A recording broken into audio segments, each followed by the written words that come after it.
Now, let's talk a bit about the elections. The US, not presidential elections or elections in Germany or elections in Russia. Let's talk about USSF elections for president. Now, Sunil Gulati stepped down because Sunil Gulati wasn't able to hire the right coach.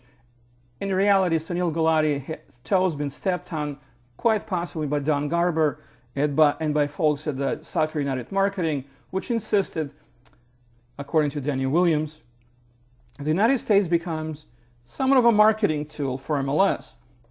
Now, of course, Soccer United Marketing represents both MLS and United States soccer and the national team. So if MLS players become successful national team players, MLS benefits, Soccer United Marketing benefits. Of course, Soccer United Marketing would benefit more if the United States was in the World Cup, which it is not, and Don Garber claims that they will have lost over $10 million because they promised the United States participation in the World Cup, promised their sponsor, their TV carriers, Fox or whatever, ESPN, and now they're not going to be there. So that's going to cost them money, and it's properly so.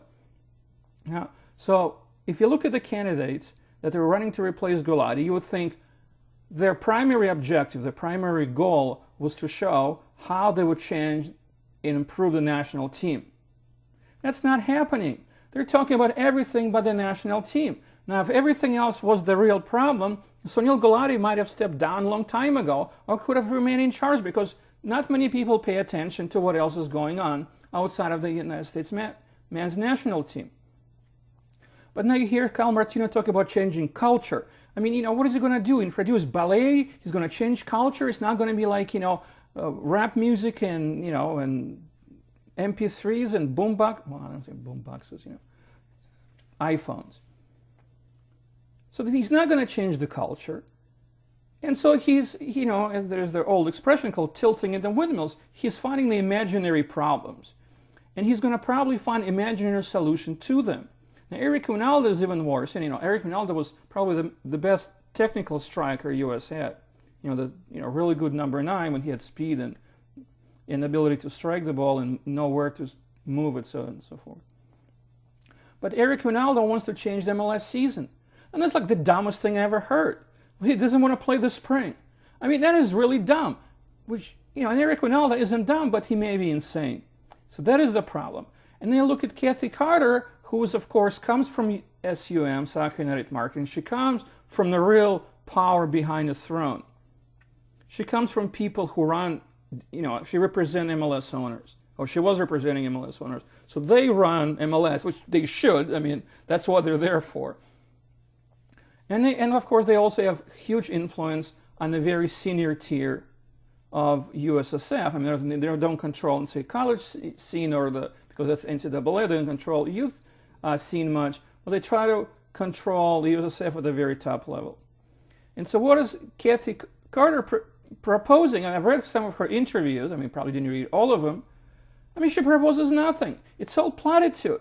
It's like, we wish for a happy tomorrow. Let's, line up behind Kathy Carter for happier tomorrow. What are actual steps she's going to take? Well, she doesn't take. Does she have steps? Does she have ideas? Or is she just going to make the SUM owners another few $1 million? That's quite possible. I'm not against it. What I'm against it, where there's a serious commingling of funds. In other words, where Soccer United Marketing serves as a marketing tool, what a clever name, for United States Soccer Federation. But because it's such cahoots with management of USSF, there is no arm's length transaction. In other words, for its services, it charges somewhere around 30% of the gross. That's pretty high, because most management marketing companies charge between 15 and 20. So if you can charge, make $30 million a year, you essentially get yourself another 10%. And that's $2 or $3 million. Now, does those $2 or $3 million, are those three better served by going to MLS owners so they could fund soccer academies, which now they're going to have to do it without Bradenton? Or is it better served staying in USSF? Here's the problems.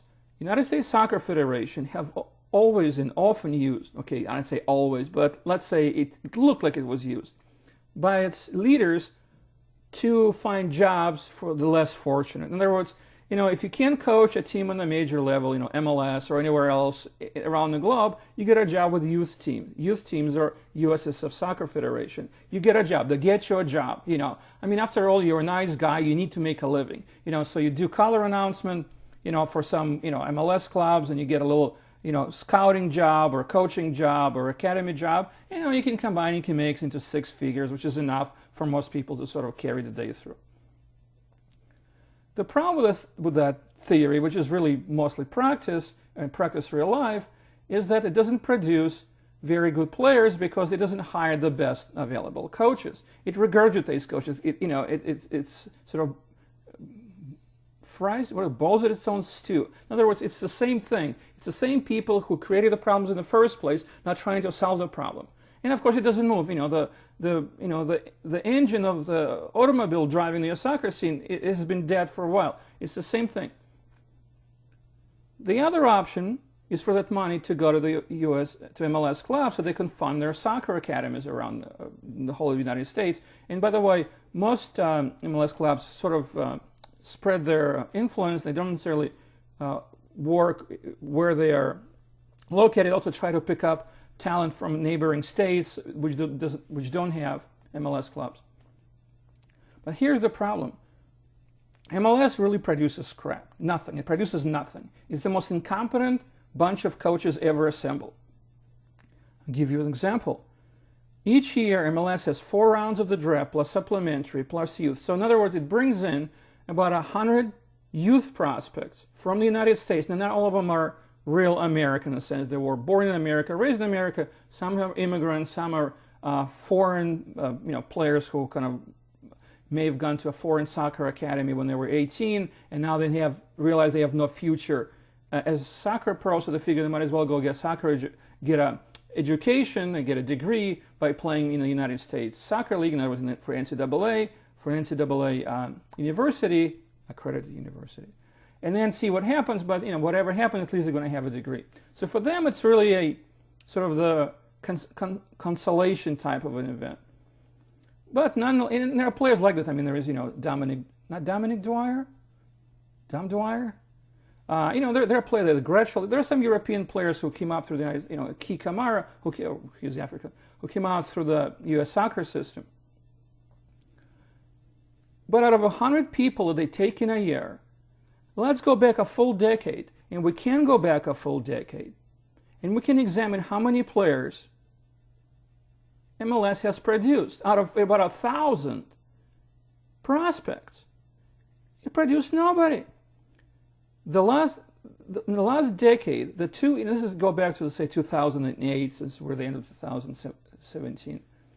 MLS sold Amar Gonzalez to Pachuca, which is not a very wealthy Liga MX club. And probably sold him for like under $1 million or somewhere $1 million. And they sold Brek Shea to Stoke when he came back, and they sold DeAndre Yedlin and Matt Miazga allegedly to the big London-based clubs and Spurs and Chelsea. The problem is, of course, it's all figure of speech. Because Matt Miazga was essentially, taken in as a youth player in Chelsea. He got on the pitch once or twice. He was not competent or good enough to play. And then immediately, once the season was over and the next season began, he was loaned out to Vitesse, I like to pronounce it Vitesse, of the Eredivisie, which is the Dutch top division. And now he's spent 1.5 years with Vitesse, and he's playing pretty well. I mean, he got to a certain level where he didn't start early, and then he sort of began to impose his way into the starting lineup, and now he's playing on a regular basis. And DeAndre Yedlin, who officially went to Spurs, in other words, Tottenham, he couldn't get into Tottenham's lineup. I mean, there was nowhere close to that. So on the paper it said, oh, we sold DeAndre Yedlin to Tottenham, but he didn't play at Tottenham. He got a couple of appearances. Then he was loaned out to Sunderland, and then he was sold to Newcastle, which was in Championship. But now, after 2.5 years in England, he's become a pretty decent, if not necessarily all-star caliber, right-side fullback.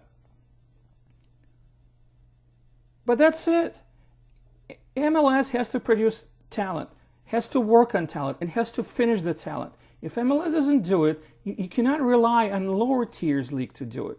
In other words, MLS is your Bolshoi Ballet, it's your Metropolitan Theater, it's your La Scala. That's where the grades and the near grades go to become super grades. If that doesn't produce anybody worth of quality, you cannot say, well, his high school is responsible for him not becoming an ever great. Now, I give an example of Akim Olajuwon in the before. Well, here's another example. There was a great German soccer player of the mid-'80s, late 70s to late 80s, actually, mostly. His name was Hans-Peter Briegel. And so Briegel was a decathlete, and he was built like a decathlete. He has like a big shoulders, in decathlete you have to toss the big iron ball and javelin and all this on and so forth. So you need to have very strong upper body, but you also need to run sprint and medium distances. So it's really a combination and jump. So it's really one of those sports for athletes. Well, Briegel was a pretty good decathlete, but then he hurt his knee, and they told him, well, you can't, or either shoulder or something. So they told him, you couldn't compete on the high-end, Olympic level anymore. It's just, you're not going to be making it. Your body doesn't take it. So then he became a soccer player at 19. Now, presuming he played some soccer at an early age, in the pickup matches and so forth. But he became such a great player with such phenomenal skills. He was a star at the 82 and 86 World Cups for at the time, West Germany. Then you think, they took a player at 19 years of age, the Germans did, and they converted him to a prolific star, to somebody who first played for Köln, I think, Eintracht, one of those places, I forget. But then he went to Italy for Hellas Verona, where he became the Serie A champion. He won a Scudetto. He was such a great player. And like Akim Olajuwon, he did not get into that high-end sport until he was in his late teens. So I think it can be done. Now, not everybody's become Akim Olajuwon and Hans-Peter Briegel. But the point is, to me, it's possible to take an 18, 19-year-old kid who has rudimentary knowledge of the game and then improve him to the high-quality international professional level. Now, you can talk about Christian Pulisic, and I will take him out because when he was a kid, he actually traveled to various international youth academy, I guess on his own dime, and trained with them up and until he was old enough to get a Croatian passport and go to Germany as a Croatian. Not crustacean, Croatian. I'm not making a joke, come on. That's a joke.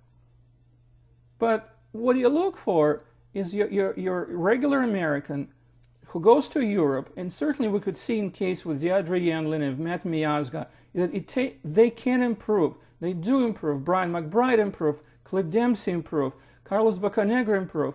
Most, even Ricardo Clark and, Greg Broher didn't play college. But all these young players improved. And it would not have been enough to become high-end pro players in, EPL, but they become much better players playing at a better level and getting proper coaching.